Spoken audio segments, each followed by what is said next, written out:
Hello my dear students, you all are watching your own channel Vinesh versatile. और मैं आपको बता दूं, क्लास 12th के स्टूडेंट्स के लिए बहुत ही अच्छी खबर है। वो क्या? इकोनॉमिक्स पढ़ाने वाले हैं अब हम दोनों मिलकर, यानी कि विहान सर और मैं। विहान सर जो कि वर्सेटाइल एकेडमी पे पिछले 2 सालों से इकोनॉमिक्स और बिजनेस स्टडीज ले रहे हैं, और मैं 9th 10th स्टूडेंट्स के लिए जो इकोनॉमिक्स ले रहा हूं, अब दोनों मिलकर क्लास 12 के चैप्टर्स को एक्सप्लेन करने वाले हैं सिर्फ आप लोगों के लिए। आपको करना क्या है? वीडियो को लास्ट तक देखना है। दोनों मिलकर आपको चैप्टर की गहराइयों में ले जाने वाले हैं। मतलब इतनी डिटेल्ड एक्सप्लेनेशन अब आप लोगों को मिलने वाली है जो शहर में शायद कहीं नहीं मिलने वाली। तो वीडियो को एंड तक देखना है और पूरे चैप्टर को बड़े आराम से बैठकर समझना है आप लोगों को। सबसे पहले मैं चाहूंगा कि विहान सर आपको चैप्टर का इंट्रोडक्शन दें। जी Vihan sir. So students, now we are going to start our second chapter with the name of 5-year plans, goals and achievements. So इस चैप्टर के अंदर हम क्या पढ़ने वाले हैं? 1947 से पहले हमारे कंट्री के अंदर ब्रिटिशर्स ने हमारी इकोनॉमी को टोटली एक्सप्लॉइट कर दिया था। हमारी कंट्री के अंदर 3 सेक्टर्स प्रिवेल करते हैं: industrial sector, agriculture sector and foreign sector. हमारे उन तीनों सेक्टर्स को टोटली एक्सप्लॉइट कर दिया गया था। सो इस चैप्टर के अंदर हम क्या बात करने वाले हैं? हम बात करने वाले हैं 1947 से लेकर 1991 तक हमारी कंट्री के अंदर कुछ रेजोल्यूशंस लिए गए थे। हमारी 1951 के अंदर प्लानिंग कमीशन सेटअप करी गई थी, जिन्होंने क्या करा था? हमारे 5-year प्लान्स बनाए थे। 5-year प्लान्स का मतलब क्या हुआ कि कुछ कंडीशंस जो हमारी मिसरेबल चल रही थी, उन मिसरेबल कंडीशंस को सॉल्व करने के लिए जो हमारे प्लान्स बनाए गए थे, उस बारे में इस चैप्टर के अंदर हमारे को बात करनी है। For an example, generation of employment opportunities. हमारी कंट्री के अंदर एम्प्लॉयमेंट अपॉर्चुनिटीज जनरेट नहीं हो पा रही थी, तो प्लानिंग कमीशन ने हमारा इन 5 years प्लान के अंदर उनके ऊपर वर्क करा था। Second example, development of agriculture sector. हमारे एग्रीकल्चर सेक्टर को टोटली एक्सप्लॉइट कर दिया गया था। तो after 1947 when Indian government came into power, तो प्लानिंग कमीशन सेटअप ने हमारा क्या करा? हमारे एग्रीकल्चर सेक्टर को डेवलप करा। Now we are going to start our first topic of our second chapter with the name of difference between capitalistic economy, socialistic economy and mixed economy. So now Vinay sir are going to explain you the rest of the topic.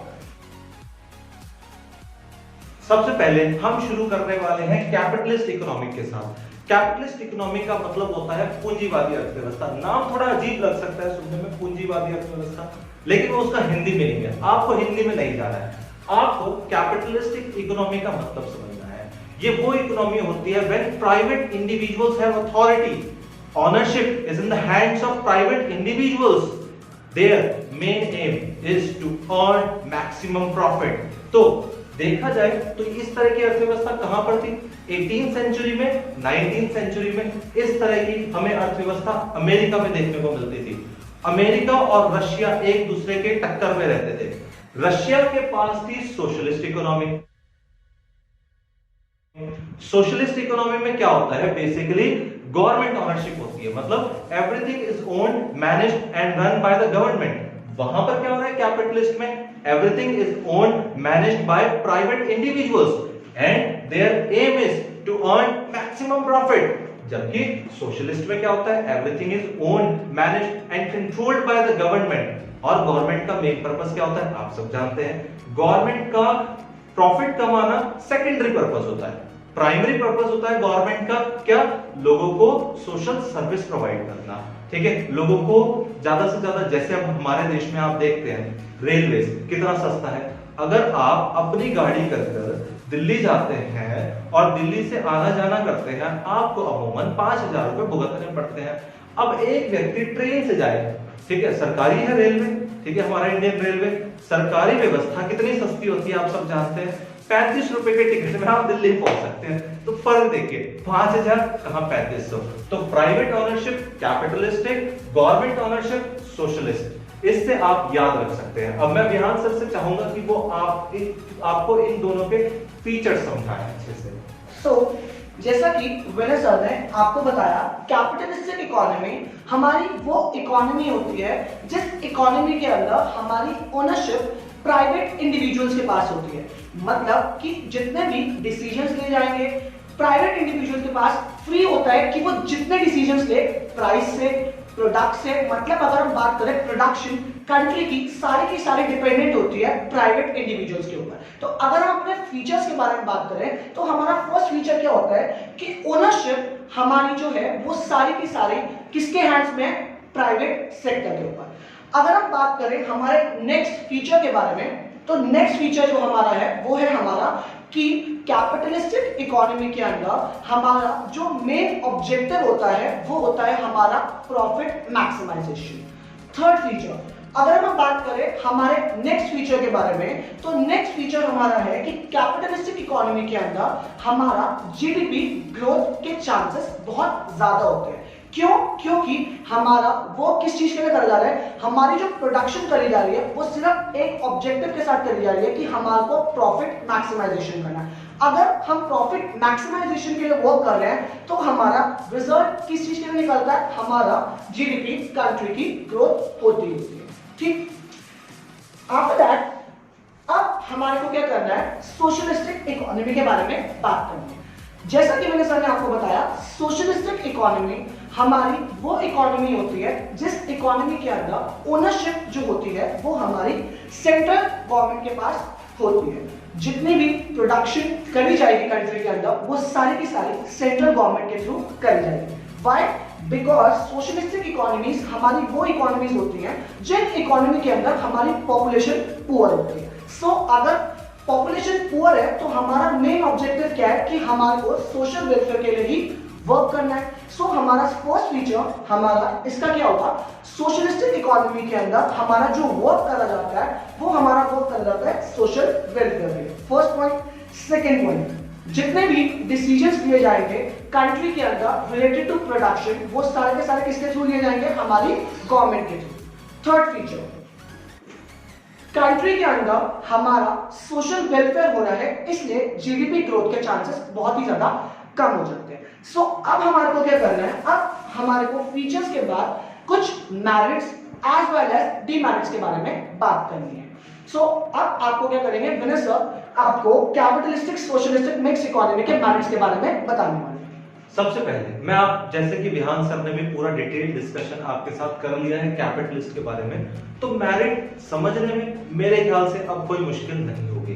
Capitalist में सब कुछ control किया जा रहा है private individuals के द्वारा। Main purpose profit कमाना, प्रॉफिट कमाना यहाँ मेन पर्पस है। जीडीपी ग्रोथ हो रही है। क्या हो रही है? GDP growth. जब बंदा कमाएगा टैक्स भी भरेगा, टैक्स भरेगा, सरकार के पास पैसा आएगा, पैसा आएगा, सड़कों का निर्माण होगा, रेलवे बनेगा, मैक्सिमाइज होगा, सब चीजों का मतलब आगे बढ़ेंगे। तो यहाँ पर जीडीपी ग्रोथ बहुत ही अच्छी लेवल की है। जबकि सोशलिस्ट की अगर हम बात करें, मेन पर्पस क्या है? लोगों को सर्विस प्रोवाइड करना। जीडीपी ग्रोथ मेन पर्पस नहीं है। जब आप जो पैसा आ रहा है वो भी आप लोगों के लिए इन्वेस्ट करे जा रहे हो, यानी कि आपके पास आने के चांसेस बहुत कम है। क्यों? क्योंकि आपका मेन पर्पस क्या है? लोगों की भलाई। आप सारा इन्वेस्ट क्या कर रहे हो? लोगों की भलाई के लिए। आप हॉस्पिटल तो बना रहे हो लेकिन हॉस्पिटल में चार्जेस नहीं ले रहे हो। आप रेलवे तो प्रोवाइड कर रहे हो बट बहुत ही मिनिमम कॉस्ट पर। तो यहां पर जीडीपी ग्रोथ के चांसेस ना के बराबर। अब थोड़ी सी बात कर लेते हैं मिक्स्ड इकोनॉमी की। मिक्स्ड इकोनॉमी वो इकोनॉमी होती है जहां पर हम दोनों को वैल्यू देते हैं। मतलब हम जो है दोनों अर्थव्यवस्थाओं का एक कॉम्बिनेशन लेकर चलते हैं। मिक्स्ड इकोनॉमी वो होती है मतलब हमें प्राइवेट इंडिविजुअल्स को भी इंपॉर्टेंस देनी है और हमें सोशल वेलफेयर का भी सोचना है। सबसे बढ़िया इकोनॉमी इंडिया ने आफ्टर इंडिपेंडेंस सबसे पहले सोशलिस्ट की तरफ कदम बढ़ाए थे। मैं आपको ये भी बता दूं, रशिया से हम लोग काफी इंस्पायर्ड थे, ठीक है। लेकिन जब हमने देखा कि हमारे देश की आबादी दिन दोगुनी रात चौगुनी हो रही है तो ये सिस्टम वर्क नहीं कर पाया और इसलिए हमें फिर कैपिटलिस्ट की तरफ भी कदम बढ़ाने पड़े।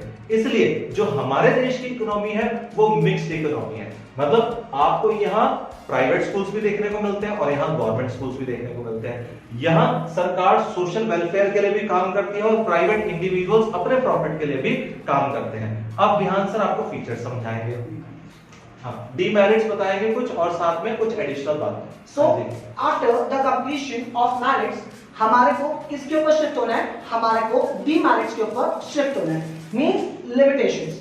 सो अगर हम बात करें कैपिटलिस्टिक इकोनॉमी की लिमिटेशन क्या होगी कि हमारी कंट्री के अंदर सिर्फ जीडीपी ग्रोथ के ऊपर फोकस करा जा रहा है, इट मींस सिर्फ प्रॉफिट के लिए वर्क करा जा रहा है। तो इसका हमारा नेगेटिव इंपैक्ट हमारी कंट्री के ऊपर ये पड़ता है कि हमारा जो पुअर पीपल हैं उनको कंट्री के अंदर बहुत ज्यादा सरवाइव करना पड़ता है। क्यों? क्योंकि कंट्री का जो मेन ऑब्जेक्टिव है वो हमारा है कि उन्हें जीडीपी ग्रोथ करनी है। अगर वो जीडीपी ग्रोथ के ऊपर फोकस कर रहे हैं तो उनको प्रॉब्लम ये फेस करनी पड़ती है कि वो ignore the social needs of the employees. अगर हम बात करें वो क्या करता है, वो इग्नोर करता है किसकी, सोशल नीड्स की, हमारी कंज्यूमर को। तो अगर हम बात करें सिंपल कैपिटलिस्टिक इकोनॉमी के अंदर हमारी कंट्री में पुअर पॉपुलेशन को सर्वाइव करना पड़ता है। After that limitations of socialistic economy. जैसा कि हमने सोशलिस्टिक इकोनॉमी के अंदर पढ़ा कि हमारी कंट्री के अंदर सिर्फ सोशल वेलफेयर के लिए वर्क करा जाता है। अगर हमारी कंट्री के अंदर सिर्फ सोशल वेलफेयर के लिए ही वर्क करा जाएगा, इट मींस प्रॉफिट होने के चांसेस बहुत ज्यादा कम है। अब जब प्रॉफिट होने के चांसेस बहुत ज्यादा कम है, हमारा क्या होता है, वो लेट करता है हमारे रिजल्ट में किस चीज में कि हमारी कंट्री के अंदर जीडीपी ग्रोथ होने के चांसेस बहुत ही ज्यादा कम होते हैं और कॉन्टिन्यूसली हमारी जो जीडीपी है वो डिक्लाइन परसेंटेज के ऊपर जारी होती है। नाउ अगर हम बात करें मिक्स इकोनॉमी की, मिक्स इकोनॉमी के जैसा कि आपने पढ़ा हमारे एडवांटेज दोनों ही है।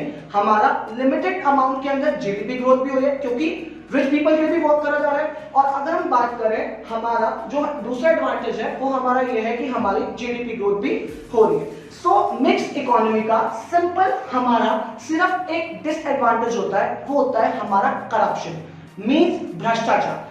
इंडियन इकोनॉमी के अंदर हमारा जो बिगेस्ट लिमिटेशन है वो है हमारा करप्शन। करप्शन क्या होता है, जो हमारा लेट्स करता है इनएफिशिएंसी इन प्रोडक्शन। करप्शन की वजह से हमारे को ये लिमिटेशन फेस करनी पड़ती है कि हमारी कंट्री के अंदर प्रोडक्शन जो है वो हमारी डिक्लाइन परसेंटेज के ऊपर जाती रहती है। सो ये था हमारा overall topic, difference between capitalistic economy, socialistic economy and mixed economy. तो स्टूडेंट्स आपने देखा तीनों के बारे में, कैपिटलिस्टिक के बारे में भी देख लिया, सोशलिस्टिक के और मिक्स्ड में। मिक्स्ड में एक ही ड्रॉबैक नजर आ रहा है, वो है करप्शन। हालांकि मिक्स्ड के फायदे बहुत हैं क्योंकि यहाँ पर दोनों तरफ काम हो रहे हैं। यहाँ पर जीडीपी ग्रोथ के लिए भी काम हो रहा है, कितनी अच्छी बात है, यानी कि रिच लोगों के पास पूरी अपॉर्चुनिटी है, फुल प्रोडक्शन करें, फुल अर्निंग करें, नो प्रॉब्लम एट ऑल। साथ में सोशल वेलफेयर के लिए भी काम हो रहा है, दोनों काम पैरेलल चल रहे हैं। सिर्फ एक ही ड्रॉबैक रह जाता है, वो है करप्शन। अगर किसी तरह से करप्शन को कंट्रोल कर लिया जाए तो देश को दौड़ने से कोई नहीं रोक सकता। तो आपने तीनों को बहुत ही अच्छे से समझ लिया होगा, नोट्स बनाते रहिएगा घर पर बैठकर, और हम इसी तरह से आपके लिए और वीडियोस लेकर आते रहेंगे। आशा है आपको ये पूरी वीडियो बहुत ही अच्छे से समझ आ गई होगी। Like and subscribe, don't forget. Thank you. I'm an icon, man. I'm a girl about a 10. I should fuck her in a Benz.